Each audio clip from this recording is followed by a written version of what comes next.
अहिले अलिकति बुरा टाइम चलिरहेछ सबैको लाइफमा एक न एउटा पल यस्तो आउँछ जसमा चाहिँ अब चाहिँ सक्दिनँ होला टाइपको मेरो त्यस्तो खालको समय आइरहेछ। त्यही भएर सोसल मिडियामा अलिकति देखिरहेको छैन म, न लाइभ बस्न पाएको छ न युट्युबमा भिडियो हाल्न पाएको छ। त्यसको लागि एकदम सरी भन्न चाहन्छु।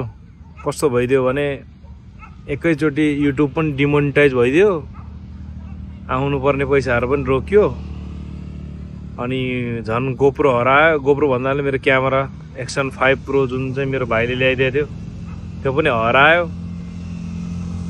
अनि लाइफमा अरू समस्याहरू पनि थपियो। एकैचोटि गचाङ गुजुङ हुँदाखेरि चाहिँ के गर्ने अब यहाँ अन्धोलमा हिँडिरहेको छु है। अहिले पनि अन्धोलमै छु, त्यहाँ आएर बसेछु, सोचिरहेको छु के हुँदैछ कस्तो हुँदैछ भनेर। यो पिरियड भनेको सधैँ आउँदैन। यो टाइममा मलाई जसले सपोर्ट गरिरहनु भएको छ उहाँहरूको लागि चाहिँ मेरो लागि छुट्टै ठाउँ छ। मलाई थाहा छ यो चाँडै हट्छ भनेर, मलाई थाहा छ यो कुराहरू बिस्तारै सल्भ हुँदै जान्छ भनेर। तर अहिले जसले मुख मोडिरहनु भएको छ नि उहाँहरूको लागि चाहिँ एकदमै बेस्ट अफ लक है। लाइफमा धेरै अगाडि बढ्नु, अनि आफ्नो भनेर आफन्त भनेर आफ्नै भनेर राखेको मान्छेहरूले भित्रबाट छुरा हान्दाखेरि अलिकति नराम्रो लाग्यो।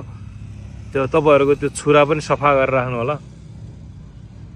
अब के भन्नु, अरू त राम्रो भयो यसपालि मेरो अलि लाइफमा अलिकति गजब भयो लाइफ।